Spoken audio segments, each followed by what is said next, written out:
introduce Gary Coulter, who will be the MC tonight. Gary is well known throughout Middle Village in a number of areas. He has a rock band, too.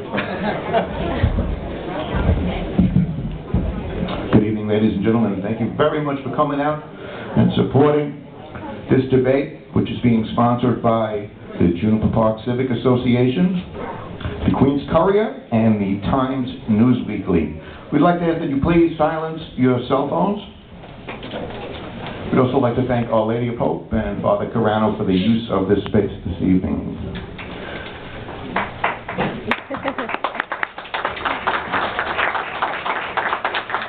From the newspapers, who will be asking questions in the first round, the Associate Editor of the Times News Weekly, Robert Posricki.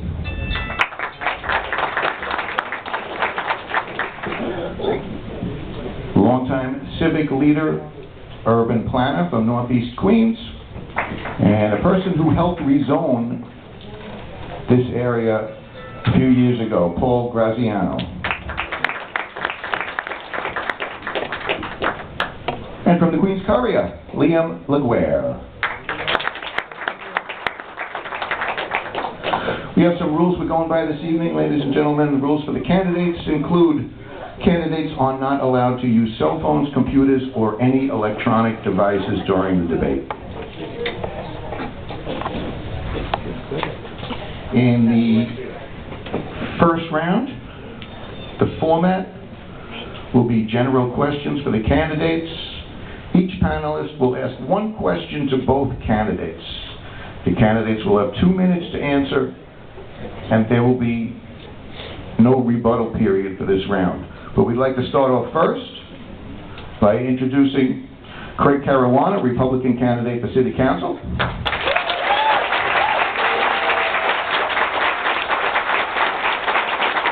And Elizabeth Crowley, Democratic candidate for City Council.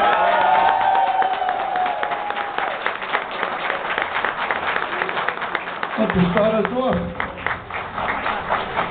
each candidate will give a brief opening statement as to why they are the best candidate to represent the 30th Council District. There will be a 1-minute time limit for each candidate.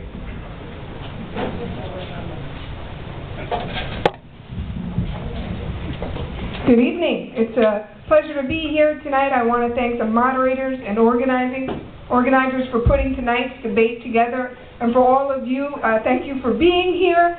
I am the local council member, and I've worked hard for my district. Once I got to City Hall, I had to learn how to fight. And one of the first plans the mayor wanted to put into practice was closing 20 fire companies. I fought the mayor's plan, and I won. The cities and the state wanted to close the local Maspeth Senior Center. I fought hard to protect our seniors to keep it open. When overcrowding was a big problem in our local schools, I fought to put over 5,000 new classroom seats and to alleviate that overcrowding. While I've been able to accomplish a lot, there's still so much more that I would like to do. I promise to work on building our transportation infrastructure to ensure that every woman has good access to quality health care, and to make sure that this city remains the safest, biggest city in the country. Just to wrap it up, over the next hour, you will hear and you will see the difference between a council member who has a proven record of accomplishments with a vision for the future. And Time.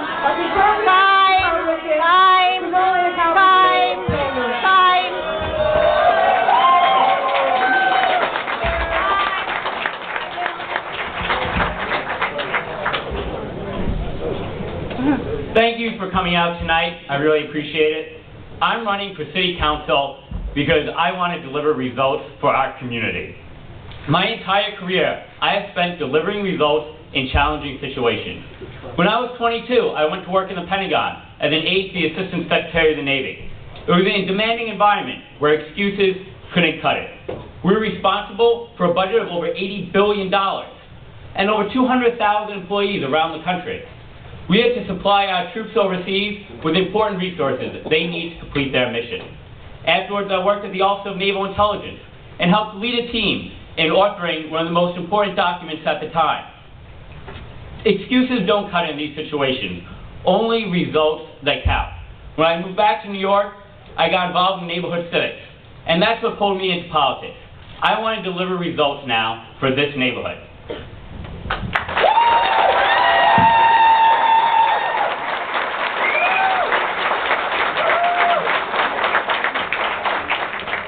Our next round will last 20 minutes. Each panelist will ask one question to both candidates. The candidates will have 2 minutes to answer. And in this round, there is no rebuttal period. I'd like to start off by inviting Paul Graziano to the microphone. Thank you. So this is a question for both of you. There's been a lot of controversy about the Knockdown Center. The Knockdown Center is in the Maspeth Industrial Business Zone, the IBZ. And the owner of the Knockdown Center told Community Board 5 and several newspapers that he had offers from manufacturers to buy or lease the property, but he turned them away and now is operating the site as an artist space and dance club. Civic groups, elected officials, and others representing the area and the leaders of the IBZ are opposed to it. Do you support his application for a liquor license? Do you think a venue that serves alcohol to 5,000 people belongs in Maspeth, especially with a residential section of the community literally sitting right across the street? So, Ms. Crowley, first. The Knockdown Center is an arts and filming center in Maspeth. I recently had the opportunity to visit the Knockdown Center, and the day I visited it, they were taping a Reebok commercial. I also met with artists that are using the space to paint as painters or whatever other types of arts they're manufacturing. The Knockdown Center is a way to create jobs for our community, and that's why I support the plan as an arts engine, an economic engine for the arts that will bring jobs to our community. As far as the liquor license, it went before the community board, and in order to get the liquor license, they did not have the C of O, a certificate of occupancy, nor a certificate for assembly. So without the proper permission from both the fire department and buildings department, they could not lawfully give the okay for a liquor license, and that's why the center did not receive the liquor license. But do I support good jobs? Yes. Do I support arts as an economic engine? Yes. Now my opponent, you will hear, opposes this, and I believe because he doesn't have the ability to think outside the box when it comes to creating jobs.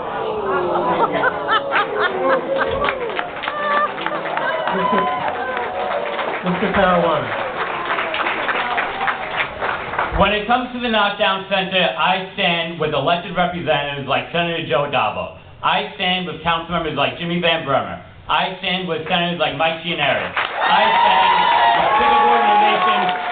I stand with civic organizations like the Queens Civic Congress, Comet, the communities of Maspeth and Elmhurst coming together. I stand with the Juniper Park Civic Association. All these groups and elected representatives are against giving a liquor license to a club that will allow 5,000 people to drink in a residential area. We're all for creating jobs in the community. The people are smarter to know that this is not an issue about jobs. It's about hipsters coming in from out of the area, creating a club that doesn't represent our values.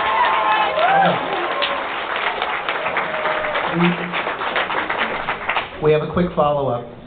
Since jobs was brought up, do you know how many jobs would be provided with the Knockdown Center, and and how many jobs would have been provided by businesses that were turned away to purchase the site, and have either of you received donations from the owner of the Knockdown Center? The day I visited the Knockdown Center, as I said, there were over 100 people working there filming one commercial, and there were a number of artists there. It's hard to give an exact number as to how many jobs they would create, but a similar business in Brooklyn, Broadway Stages, employs in full operation more than 1,500 people. Now these are good jobs, many of them union jobs. Family supporting wages come from these jobs, jobs with benefits.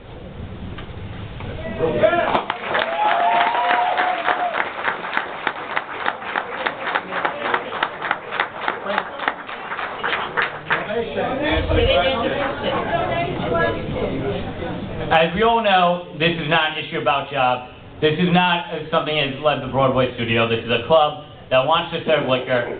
That's going to be their main money-making operation. And as the forum reported, my opponent received $6,500 in donations from the owners, which isn't a problem. It's just the admit. I'm not saying there's something wrong with it. It's just something to admit as a fact. That's asserting that I would support something just because somebody gave me money. It's like Yes. There's no rebuttal in this segment. Answer, please. There's no rebuttal in this segment. He just asserted something that was not true. First Shut up!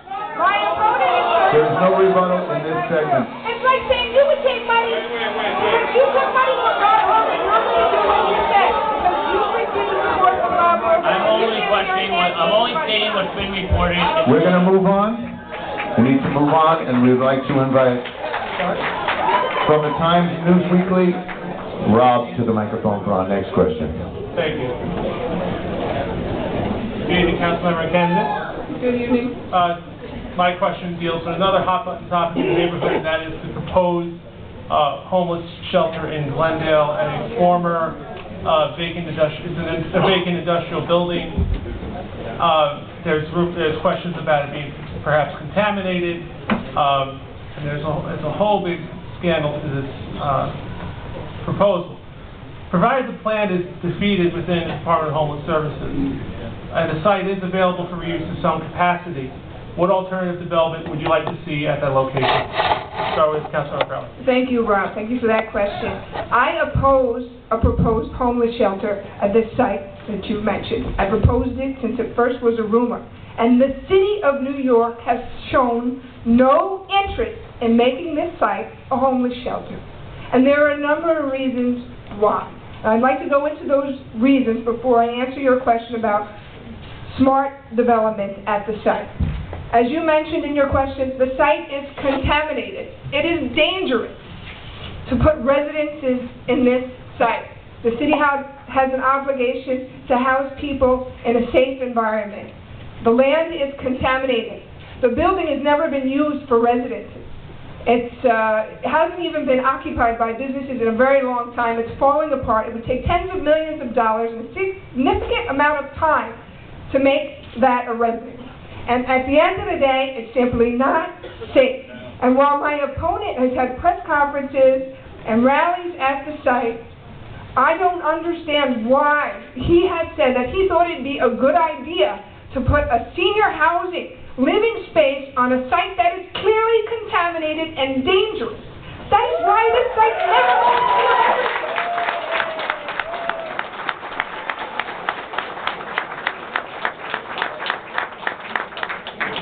Candidate Caruana, rebuttal. It can be difficult to follow my opponent's position on the homeless shelter. A year ago, it was just a rumor, and we had nothing to worry about.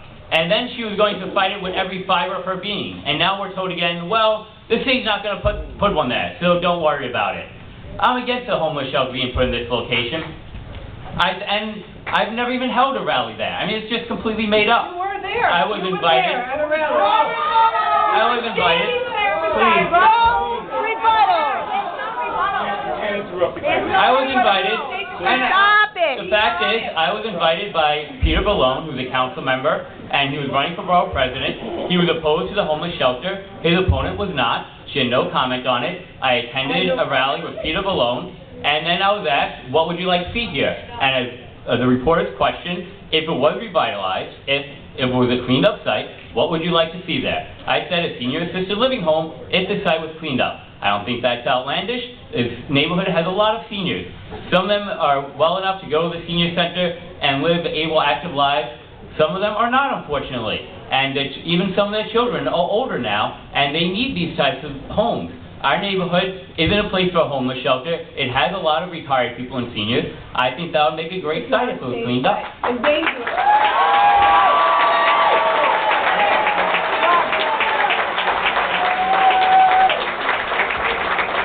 We'd like to remind the candidates that there are no rebuttals during excuse me.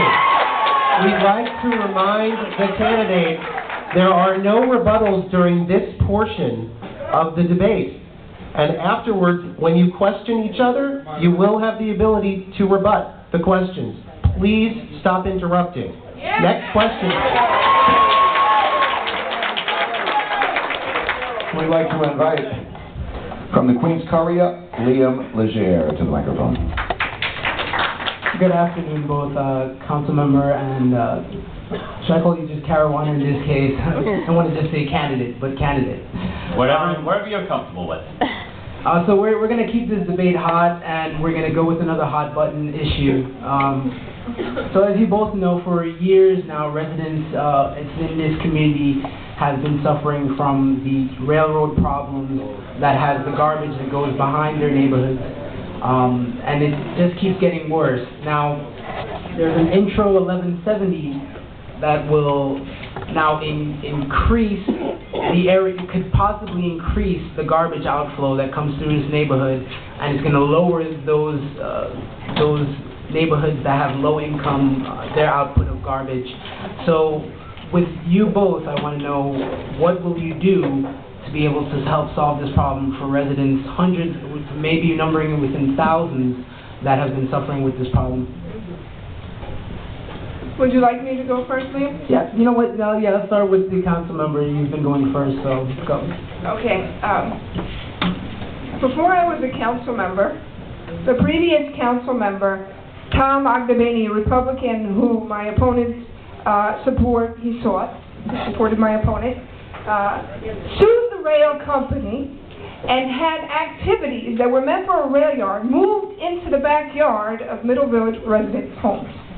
Right in the backyard, this activity was happening. As soon as I became a council member, I had to work with CSX, the company that runs the rail, to right the injustice brought on by Republican council member Tom Ogdebani. What we were able to do was get CSX to move the operation back into the graveyard away from people's homes. That was a win.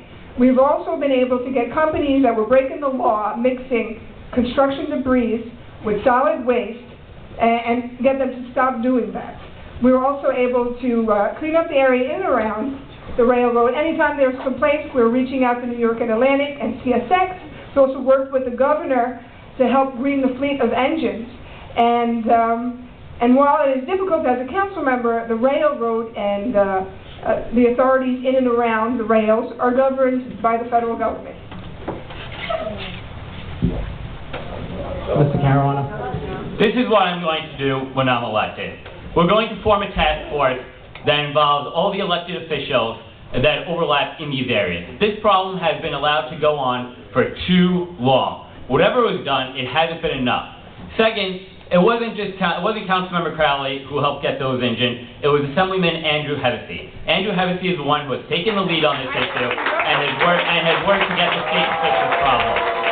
When I'm elected, we're going to have a task force. At the end of the day, there's been a lot of good issues proposed, but the railroad comes back and says, well, we can't do this, we can't do that. We're going to force them, the railroad, to come up with a solution, and if they don't have a solution, we're going to fine them every which way we can. There's sitting water out there by the railroad. Every summer we have scares of West Nile and other infectious diseases that are going to spread throughout the community. We're going to get every city, state, and federal agency to come down there and mount fine after fine after fine if they don't find a solution to the problem.